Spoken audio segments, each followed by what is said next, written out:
Assalamualaikum warahmatullahi wabarakatuh.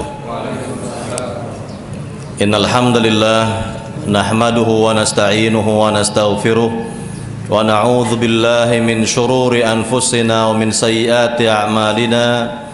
May yahdihillahu fala mudilla lahu wa may yudlil fala hadiya lahu. Asyhadu an la ilaha illallah wahdahu la syarika lahu wa asyhadu anna Muhammadan abduhu wa rasuluh, amma ba'd. Fa inna astaqal hadithi kitabullah wa khairal hadi hadi Muhammadin sallallahu alaihi wasallam wa syarrul umuri muhdatsatuha wa kullu muhdatsatin bid'ah wa kullu bid'atin dhalalah wa kullu dhalalatin finnar. Para jamaah yang dimuliakan Allah Subhanahu wa taala, pada siang hari ini kita akan membacakan khutbah Rasulullah sallallahu alaihi wasallam di padang Arafah. Khutbah Nabi yang terkenal yang beliau sampaikan kepada umat Islam pada saat beliau berhaji tahun ke-10 Hijriyah. Tahun ke-10 Hijriyah. Namun sebelum kita bacakan dan kita jelaskan khutbah beliau ini, kita jelaskan terlebih dahulu tentang bulan Dzulqa'dah dan Dzulhijjah. Sekarang kita berada pada bulan yang ke-11, bulan Dzulqa'dah. Bulan Dzulqa'dah ini memiliki dua keutamaan. Yang pertama, bahwa bulan Dzulqa'dah adalah bulan dari bulan-bulan haji, tergolong dari bulan-bulan haji. Sebagaimana Allah Subhanahu wa taala berfirman dalam ayat yang mulia, Al-Hajju Ashhurum Ma'lumat. Haji itu terdapat pada bulan-bulan yang telah diketahui. Maka bulan-bulan haji terhitung dari bulan yang ke-10, bulan Syawal, kemudian Dzulqa'dah, kemudian Dzulhijjah. Lalu yang kedua, bahwa bulan Dzulqa'dah merupakan bulan di antara bulan-bulan yang dimuliakan Allah Subhanahu wa taala. Tergolong dari 4 bulan yang dimuliakan Allah Subhanahu wa taala. Nabi bersabda dalam hadis Bukhari Muslim dari sahabat Abu Bakrah, kata Nabi sallallahu alaihi wasallam, "As-sanatu 12 syahran, minha arba'atun hurum, thalathun mutawaliyat, Dzulqa'dah wa Dzulhijjah wal Muharram wa Rajabun Mudhar alladzi baina Jumada wa Sya'ban, muttafaqun alaih." Kata Nabi sallallahu alaihi wasallam, dalam setahun terdapat 12 bulan. 4 bulan diantaranya adalah bulan-bulan yang dimuliakan Allah Subhanahu wa taala. 3 bulan pertama datang secara berurutan. Nah, di sini Nabi urut dari bulan yang ke-11, yaitu Dzulqa'dah kata Nabi, Dzulhijjah dan Muharram. Adapun bulan keempatnya bulan yang terpisah, yaitu bulan Rajab, ya, bulan Rajab. Nah, inilah berkaitan dengan keutamaan bulan yang ke-11, bulan Dzulqa'dah.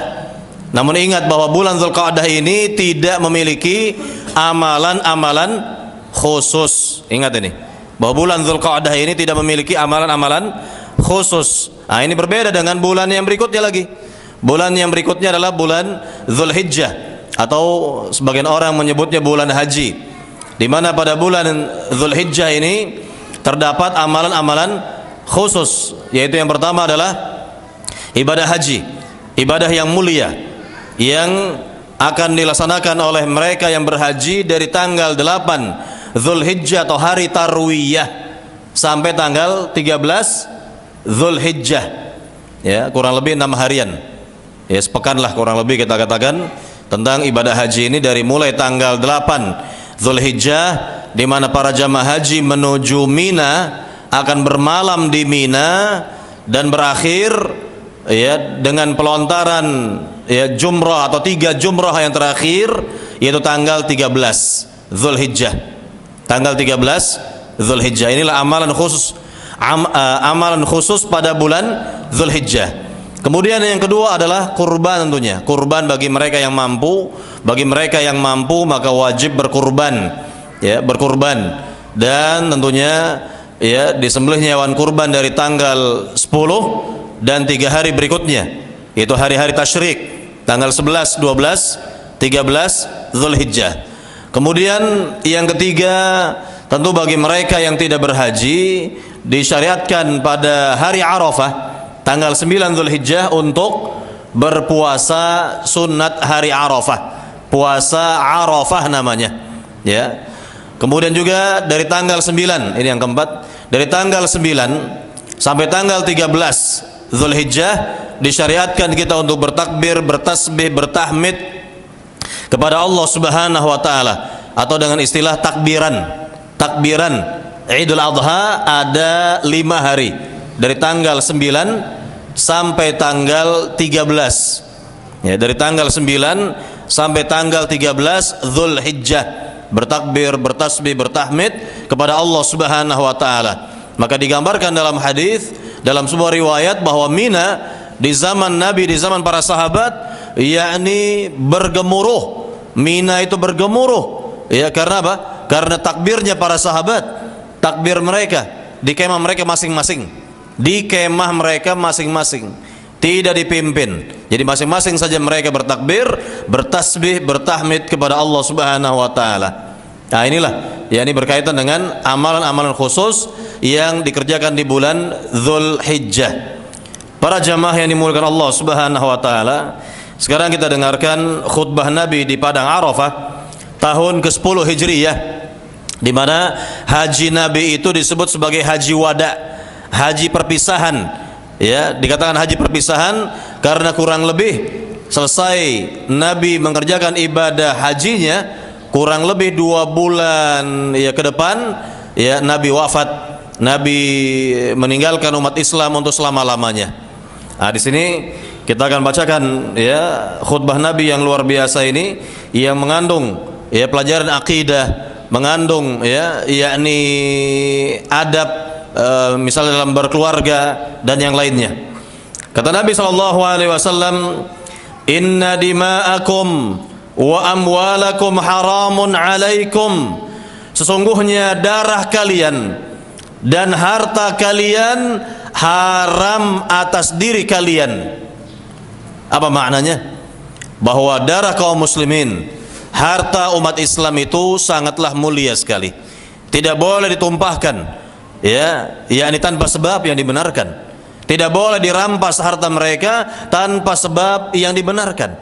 Maka Nabi SAW telah menegaskan hal ini ya dalam khutbahnya, bahwa darah kaum muslimin, darahnya umat Islam dan harta mereka adalah mulia. Bahkan dalam riwayat, dalam sebuah hadis, Nabi nyatakan la zawalud dunya ahwanu indallah, ya, bahwa hilangnya dunia, hancurnya dunia, bahkan dalam riwayat yang lain, hancurnya Ka'bah itu lebih ringan di sisi Allah daripada tertumpahnya darah seorang muslim.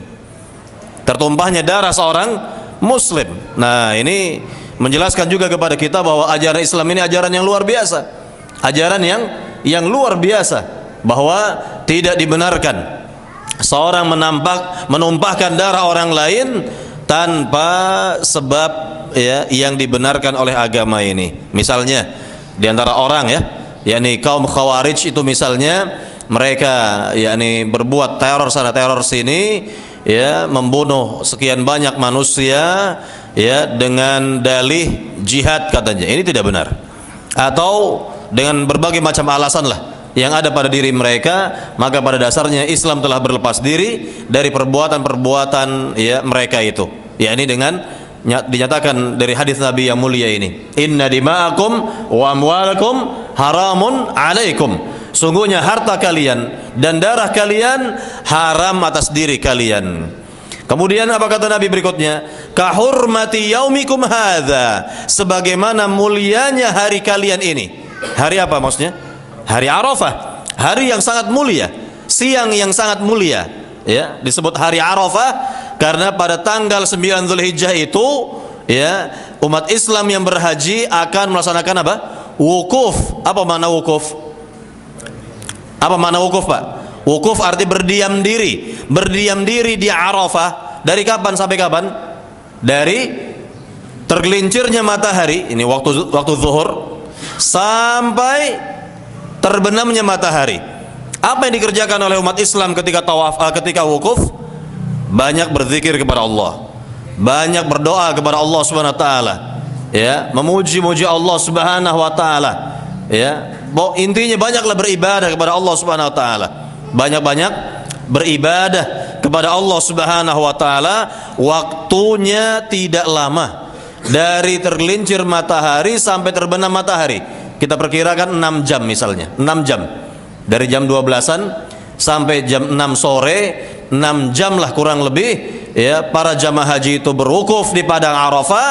Dan ketika mereka wukuf di padang Arafah, Allah Subhanahu wa taala bangganya luar biasa di hadapan para malaikat. Allah berfirman dalam hadits qudsi di hadapan para malaikat, "Unzuru ibadi atauni sya'than ghubara," kata Allah kepada para malaikat, lihatlah oleh kalian para hambaku itu, yakni yang ada di padang Arafah itu, dalam keadaan mereka capek, letih, ya, berpayah-payah mereka beribadah, namun mereka masih beribadah kepadaku, mereka masih berzikir kepadaku, berdoa kepadaku, ya, berzikir kepada Allah Subhanahu wa taala dalam keadaan letih, ya, capeknya luar biasa. Begitulah yang kita lihat, ya, apa yang terjadi, ya, di padang Arafah. Kita bisa bayangkan kalau berhaji di zaman Rasul, ya, berhaji di zaman Rasul atau sekian puluh tahun yang silam dahulu, orang tua dahulu, bagaimana mereka berhaji, ya, sebelum adanya pesawat dari tanah air ke tanah suci, mereka pakai kapal laut berbulan-bulan. Mungkin pulang pergi itu untuk haji sekian bulan atau mungkin sampai 1 tahun lah. Ya, bisa kita bayangkan bagaimana capeknya, letihnya, luar biasa. Mereka masih beribadah kepada Allah Subhanahu wa taala. Inilah yang dibanggakan oleh Allah di hadapan para malaikatnya. Nah, ini kalau ibadahnya benar, ya. Kalau ibadahnya para jamaah haji benar, ikhlas karena Allah dan sesuai dengan contoh Rasul sallallahu alaihi wasallam, maka pasti dibanggakan oleh Allah Subhanahu wa taala. Namun kalau di padang Arafah, ya, di padang Arafah justru mengerjakan bid'ah-bid'ah. Ini banyak ini. Ini kejadian betul. Mungkin bagi para jamaah haji yang sudah berhaji bisa menyaksikan sendiri. Ya, kalau sekarang ini dalam satu maktab istilahnya, ya, terdiri dari sekian banyak kloter. 10 kloter, sekian kloter gitu, ya. Ya, tenda mereka masing-masing berdekatan, saling berdekatan. Ya, yakni aneh-aneh saja yang kita dapatkan di situ, di Arafah itu. Ada yang, ya, ketika wukuf di padang Arafah kerjanya apa? Salawatan saja. Ya, bayangkan, salawatan saja. Atau kerjanya misalnya, yakni doa berjamaah misalnya. Doa berjamaah, padahal yakni yang dibenarkan adalah doa masing-masing. Rasulullah SAW tidak pernah memimpin doa, ya, bersama umat Islam, bersama para sahabat di zamannya, ya. Dan berbagai macam bid'ah-bid'ah yang mereka kerjakan selama wukuf di padang Arafah. Bayangkan ini dalam keadaan yang luar biasa bagusnya, tempat yang luar biasa bagusnya, ibadah yang luar biasa bagusnya, justru tidak dimanfaatkan dengan ibadah yang benar, tidak dimanfaatkan dengan ibadah-ibadah yang sesuai dengan sunnah Rasul, contoh Rasul sallallahu alaihi wasallam. Maka bagaimana mungkin Allah akan bangga dengan seperti ini, ya. Para jamaah yang dimuliakan Allah Subhanahu wa taala, Nabi melanjutkan kembali khutbahnya, kata beliau, fi syahrikum hadza, di bulan kalian yang mulia ini. Bulan apa? Dzulhijjah tentunya, bulan Dzulhijjah. Fi baladikum hadza, di negeri kalian ini, ya. Tentunya kalau, ya, Arafah, Muzdalifah dan Mina di zaman Nabi itu belum mungkin tergolong dari negeri Mekah, ya, karena negeri Mekah di zaman itu kecil, enggak luas seperti sekarang ini. Maka, ya, biasa kita sebut Arafah, Muzdalifah dan Mina itu dengan istilah apa? Masyairul Haram. Masyairul Haram. Masyair, ya, bentuk jamak dari, ya, masy'ar atau misy'ar, arti tempat, ya, disyiarkannya ajaran Islam, tempat disyiarkannya ajaran Islam itu haji dengan manasik haji, ya. Di Arafah wukuf, di Muzdalifah apa di Muzdalifah? Mabit, bermalam, tidur di Muzdalifah, ya, tidur, beratapkan apa? Langit-langit, ya, bintang-bintang yang bertaburan begitu ya, di padang, yakni padang pasir yang luas begitu. Kemudian di Mina, ya, melontar jumrah. Kemudian disusul dengan 3 hari berikutnya juga melontar jumrah. Ini syiar Islam yang besar. Maka disebut dengan Masyairul Haram, tempat-tempat tersyiarnya agama Islam atau manasik haji. Ya. Para jamaah yang dimuliakan Allah Subhanahu wa taala, Nabi melanjutkan kembali khutbahnya, ala inna kulla syai'in min amril jahiliyah tahta qadamayya hataini mawdu'. Ketahuilah oleh kalian, setiap urusan jahiliyah maka telah aku singkirkan, telah aku tolak semuanya, telah aku buang sejauh-jauhnya, kata Nabi sallallahu alaihi wasallam. Nah, ini luar biasa. Nabi singkat padat bersabda di sini, min amril jahiliyah. Apa yang tergolong dari urusan jahiliyah? Misalnya, semua bentuk kesyirikan. Semua bentuk kesyirikan adalah tergolong dari amrul jahiliyah, urusan jahiliyah. Urusan jahiliyah. Misalnya apa?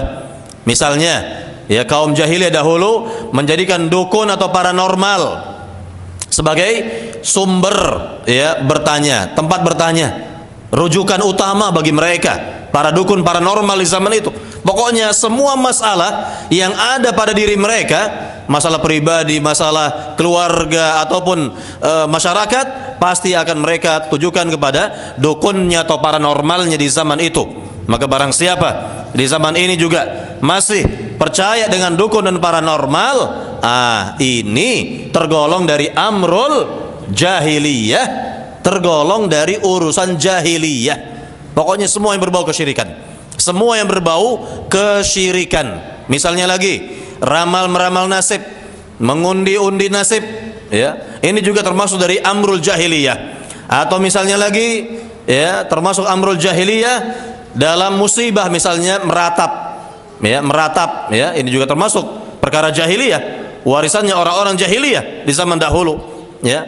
Dan masih banyak lagi, bangga dengan nenek moyang misalnya, bangga dengan nenek moyang. Iya, kalau nenek moyangnya bertauhid, jelas bisa dibanggakan. Tapi apa pula yang bisa dibanggakan jika nenek moyang seorang adalah orang-orang musyrik? Orang-orang musyrik. Kalau Nabi berbangga dengan nenek moyangnya, yaitu Nabi Ibrahim, jelas kebanggaan yang dibenarkan, kebanggaan yang lurus, yang sahih. Bangga Nabi Muhammad itu dengan Nabi Ibrahim sebagai nenek moyangnya itu. Ini jelas dibanggakan. Lalu kalau kita bangga dengan nenek moyang yang nyata-nyata mereka berbuat syirik, apa yang dibanggakan? Apa yang dibanggakan? Kan begitu. Nah, inilah diantara contoh dari amrul jahiliyah, atau ya kebalikannya, menghina keturunan. Menghina keturunan, di mana misalnya orang-orang jahiliyah dahulu sangat malu sekali, aib besar bagi mereka kalau lahir di tengah mereka siapa? Anak perempuan, bayi perempuan. Itu aib sekali bagi mereka, malu sekali bagi mereka itu di zaman itu. Nah, ini termasuk bagian dari mencela keturunan. Para jamaah yang dimuliakan Allah Subhanahu wa taala, maka semua yang terkait dengan urusan-urusan jahiliyah semua telah ditolak oleh Rasulullah sallallahu alaihi wasallam. Kemudian yang berikutnya kata Nabi dalam khutbahnya, wa dima'al jahiliyah mawdu'ah wa inna awwala damin adha'u min dima'ina dama ibni Rabi'ah bin al-Harith bin Abdul Muttalib kana mustardi'an fi Bani Sa'ad faqatalatuhu Hudzail, kata Nabi sallallahu alaihi wasallam. Dan termasuk yang aku singkirkan, aku buang jauh-jauh adalah terkait dengan darah jahiliyah, di mana, ya, darahnya Ibnu Rabi'ah, ya, Ibnu Rabi'ah bin Al-Harith bin Abdul Muttalib yang dahulu disusui, ketika masih kecil disusui di kampung Bani Sa'ad, lalu dia dibunuh oleh Hudzail. Maka ini adalah darah pertama dari darah jahiliyah yang kita singkirkan, yang kita buang jauh-jauh. Artinya apa di sini? Artinya apa? Bahwa orang-orang jahiliyah dahulu senang berperang, menumpahkan darah orang, gara-gara sepele, gara-gara masalah kecil menjadi besar. Terjadilah peperangan di antara mereka. Kurang lebih seperti itu. Ya, kurang lebih seperti itu. Maka Nabi SAW di sini ingin menutup ya pintu apa? Pintu fanatisme kesukuan, fanatisme golongan. Nggak boleh. Kalau kita sudah menyatakan diri Muslim, ya, jika kita menyatakan diri Muslim, kemudian kita berjumpa dengan Muslim manapun di dunia ini, seperti di Mekah misalnya.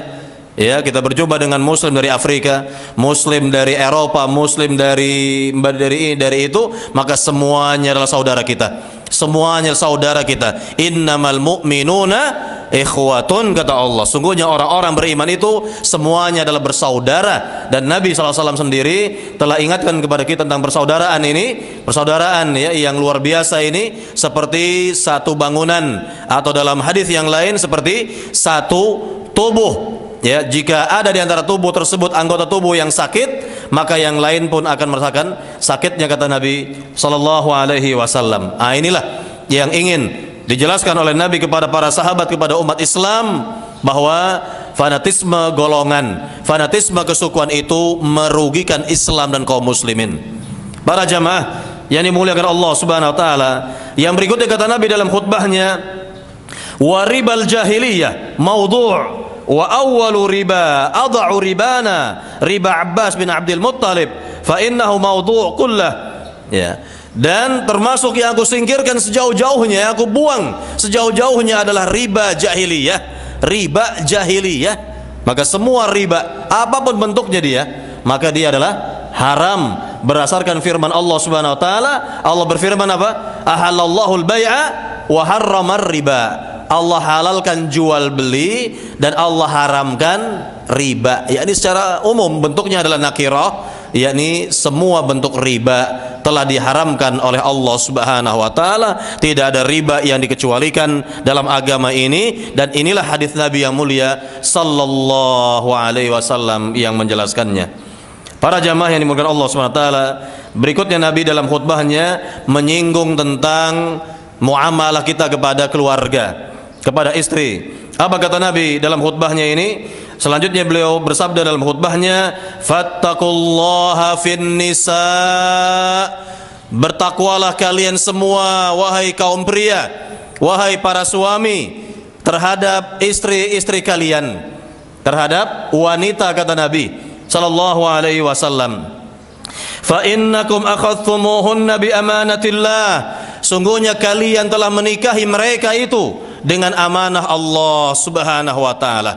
Ya, dengan amanah Allah Subhanahu wa taala. Maka banyak sekali ya dalil-dalil yang menjelaskan hal ini, di mana Nabi sallallahu alaihi wasallam adalah sebaik-baik ya kepala keluarga. Maka Nabi bersabda di hadapan para sahabatnya, khairukum khairukum li ahli wa ana khairukum li ahli. Sebaik-baik kalian adalah yang terbaik bagi keluarganya, adapun saya adalah yang terbaik bagi keluarga saya. Nah, inilah ya, ini keterangan dari Nabi yang mulia sallallahu alaihi wasallam untuk yakni mempergauli mereka dengan cara yang ma'ruf, muasyarah bil ma'ruf, pergaulan yang baik ya. Kemudian kata Nabi masih terkait dengan ini, wastahlaltum furujahunna bi kalimatillah, dan kalian telah ya kalian halal menggauli mereka itu dengan kalimat Allah Subhanahu wa taala. Apa maksud kalimat Allah? yakni firman Allah Subhanahu wa taala yang tertera dalam surat An-Nisa ya. Allah berfirman, "Fankihu ma taba lakum minan nisa," dan seterusnya. Nikahilah oleh kalian ya, yakni apa yang menjadi kesanggupan bagi kalian dari wanita-wanita itu, kata Allah Subhanahu wa taala. Nikahilah, artinya perintah dari Allah Subhanahu wa taala. Inilah kalimat dari Allah Subhanahu wa taala, perintah dari Allah untuk menikahi wanita. Maka ketika ada di antara sahabat ya, ada di antara sahabat ingin fokus saja beribadah, tidak mau menikah, membujang selama-lamanya ya, membujang selama-lamanya, yakni sahabat ini ya, ada tiga sahabat ya, ada tiga sahabat datang ke keluarga Nabi bertanya mereka tentang apa? Tentang ibadahnya Rasul, sehingga mereka meyakini bahwa ibadah mereka ini belum ada apa-apanya dibandingkan dengan ibadahnya Rasul ya, sehingga mereka ya ingin meningkatkan ibadah kepada Allah Subhanahu wa taala. Apa kata mereka? Di antara mereka mengatakan, ya, yakni ya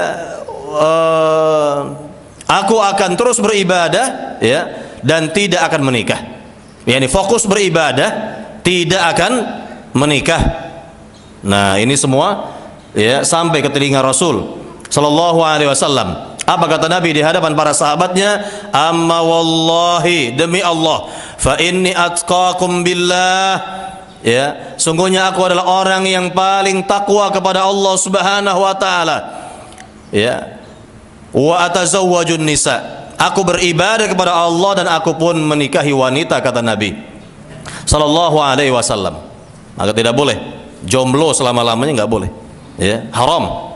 Tidak dibenarkan, tidak ada istilah dalam agama kita ini apa? Rohbaniyah. Apa rohbaniyah? Kependetaan ya. Pendeta itu kan nggak menikah. Pendeta dalam agama apa? Katolik itu, pendeta itu nggak menikah kan? Tapi berzina. Berzinanya iya, menikah enggak, tapi berzina iya mungkin. Yang jelas ya ruhbaniyah at-tabattul ya, yakni membujang selama-lamanya, ini tidak dibenarkan oleh agama. Makanya para salaf dahulu ya kalau melihat ada orang tidak menikah ya, dia akan mengatakan orang ini punya dua kemungkinan. Orang ini punya dua kemungkinan. Pertama, imma dia sakit, impoten atau apalah. Yang kedua, banyak bermaksiat, banyak berbuat maksiat, maka tidak mau menikah. Ya, tidak mau menikah. Wal'iyadzubillah. Ya, jadi dua kemungkinan, imma sakit, wa imma banyak maksiat. Wa imma banyak maksiat. Maka ya kalau ada di antara pemuda di zaman sekarang ini, ya di zaman kita sekarang ini lebih-lebih belum menikah, maka segera menikah. Ya, segera untuk menikah karena ini zaman fitnah yang luar biasa. Zaman fitnah yang luar biasa. Ya, kalau nggak cukup satu ya boleh dua, tentu kan begitu. Boleh nambah, betul tidak?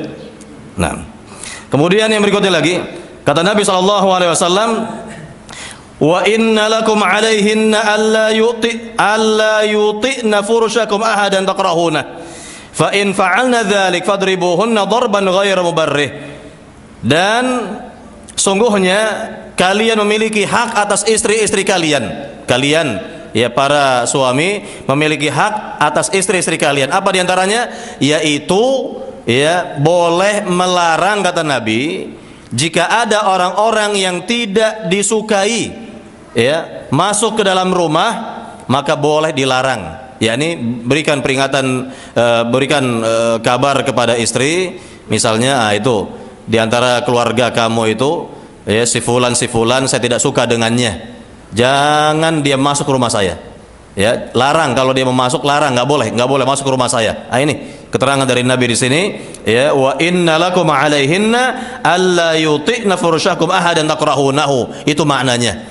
Ya, jadi berhak si suami ini melarang siapa saja masuk ke dalam rumahnya jika ia memang tidak senang kepadanya. Fa in fa'alna dzalik fadribuhunna darban ghairu mubarrih. Seandainya para istri itu melanggar yakni aturan yang tadi telah dibuat, ya, yakni sengaja memasukkan orang-orang yang tidak disenangi oleh suami, begitu ya, maka kata Nabi, pukullah mereka dengan pukulan yang tidak membahayakan fisik. Pukullah mereka dengan pukulan yang tidak membahayakan fisik, ya. Nah, ini keterangan dari Nabi SAW. Kemudian kebalikannya sekarang, hak istri, walahunna alaikum rizquhunna wa kiswatuhunna bil ma'ruf, dan mereka pun memiliki hak atas kalian, yaitu ya berupa rizki dan pakaian. Kalau bahasa kita sandang pangan papan, ya, sandang pangan papan, ya, dengan cara yang ma'ruf, kata Nabi, dengan cara yang baik. Kemudian kata Nabi berikutnya lagi, wa inni qataraktu fikum ma lan tadillu ba'd in i'tasamtum bihi kitaballah wa antum tus'alun, dan aku telah meninggalkan untuk kalian satu pusaka, seandainya kalian berpegang teguh dengannya kalian tidak akan sesat untuk selama-lamanya, yaitu kitabullah, itu Al-Qur'an Al-Karim. Nah, di sini kalau disebutkan Al-Qur'an berarti sudah masuk di dalamnya sunnah Rasul, hadis Rasul sallallahu alaihi wasallam. Kemudian yang terakhir, Nabi bertanya kepada para sahabat. Ini untuk mengakhiri khutbah beliau, singkat padat Nabi berkhutbah. Nabi SAW yakni bertanya kepada para sahabatnya seluruhnya, wa antum tus'aluna anni fama antum qailun.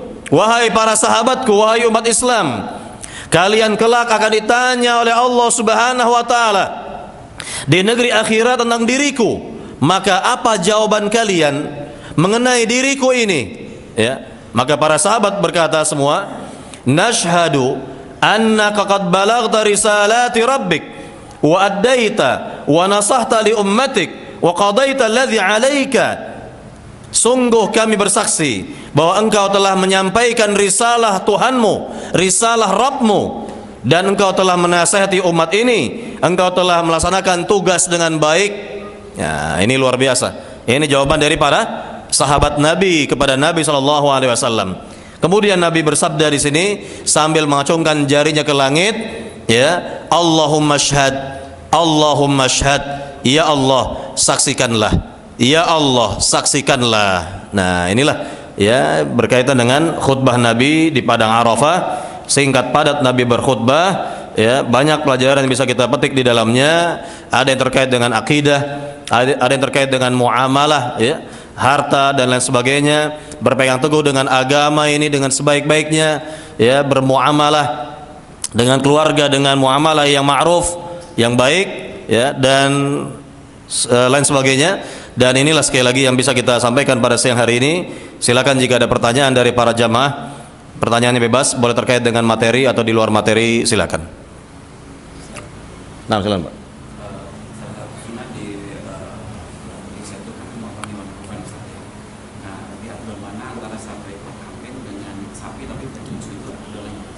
Tidak ada afdal-afdal di sini yang saya ketahui, yakni sama saja pada dasarnya seorang berkurban dengan seekor kambing atau ya kurban kolektif tadi, ya, seekor sapi atau unta untuk 7 orang begitu, untuk 7 orang, ya, wallahu taala alam. Yang jelas ya ini begitulah peruntukannya dari agama ini. Untuk sapi bisa 7 orang, ya, kambing 1 orang. Artinya tidak ada istilah mana yang lebih afdal, mana yang lebih utama. Tapi kalau kita ingin berkurban lebih dari seekor kambing, atau kita pribadi ingin berkurban dengan seekor sapi atau puluhan ekor sapi, nah itu lebih bagus. Itu lebih baik, ya, karena pernah Rasulullah SAW seorang diri, Nabi seorang diri berkurban dengan puluhan unta, puluhan ekor unta. Itu Nabi seorang diri, luar biasa. Ya, maka kalau ada orang konglomerat misalnya, ya, berkurban dengan puluhan sapi dibagi-bagi kepada kaum muslimin, nah ini luar biasa ini, ya, ini luar biasa, ya. Nah, silakan yang lain. Nah, silakan Pak.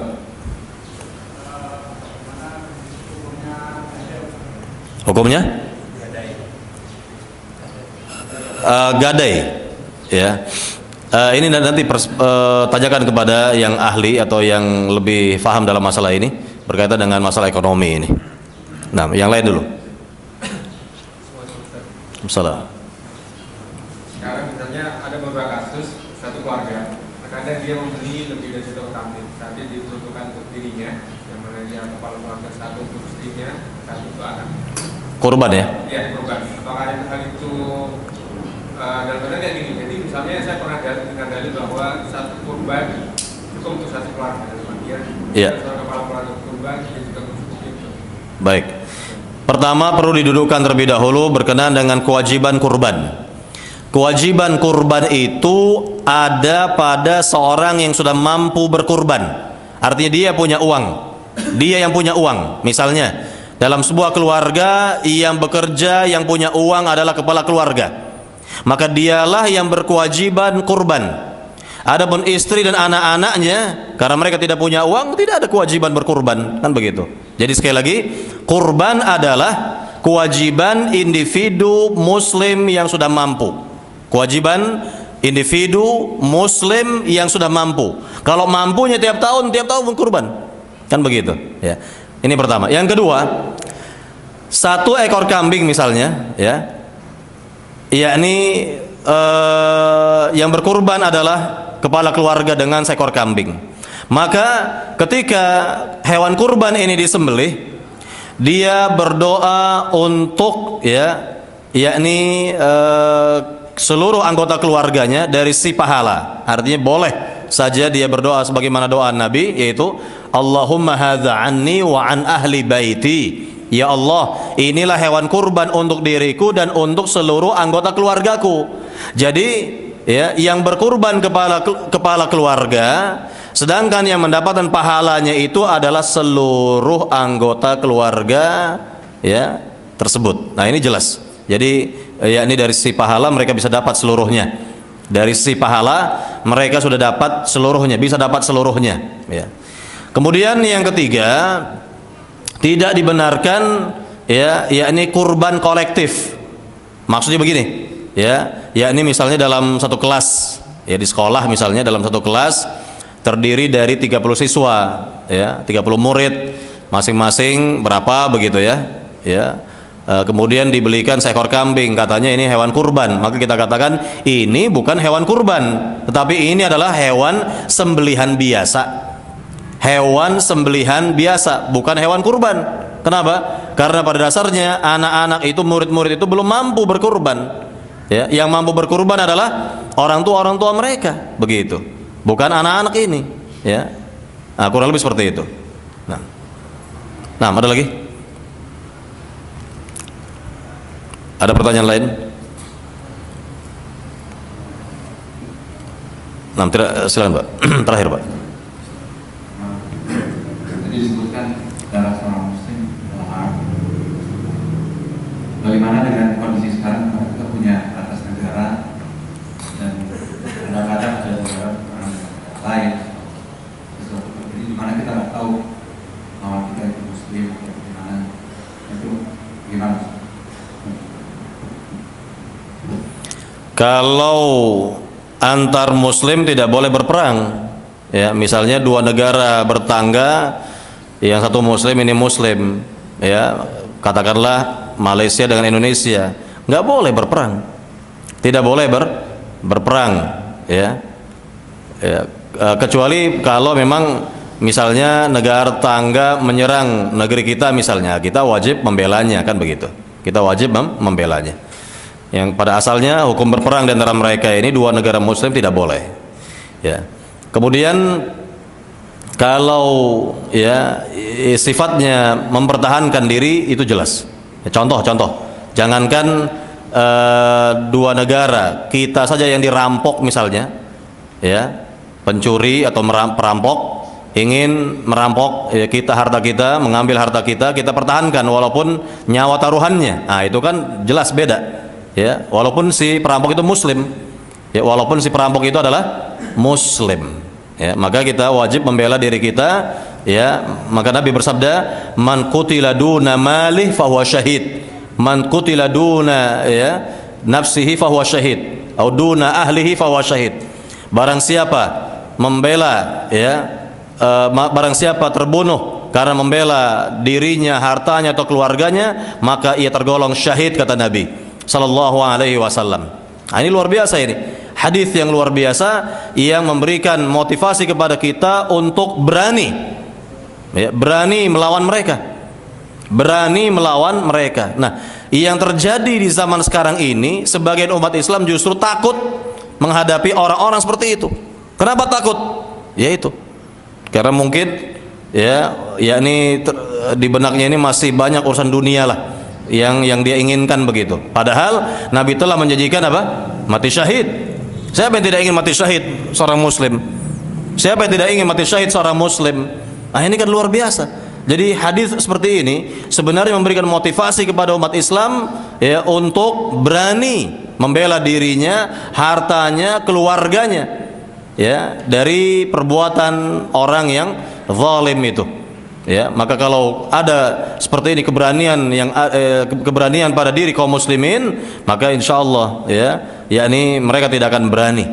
Mereka justru tidak akan berani. Kenapa? Karena setiap muslim pasti berani menghadapi perampok, menghadapi pencuri ataupun yang semisalnya itu. Ya, tidak akan berani mereka.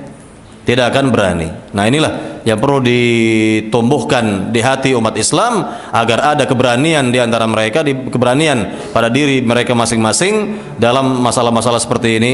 Wallahu taala alam. Baik, saya kira Sampai di sini perjumpaan kita, mudah-mudahan bermanfaat. Lebih kurangnya saya mohon maaf. Wallahu taala alam. Sallallahu Muhammad walhamdulillahirabbil alamin. Subhanakallahumma wa bihamdika asyhadu an la ilaha illa anta astaghfiruka wa atubu ilaik. Assalamualaikum warahmatullahi wabarakatuh.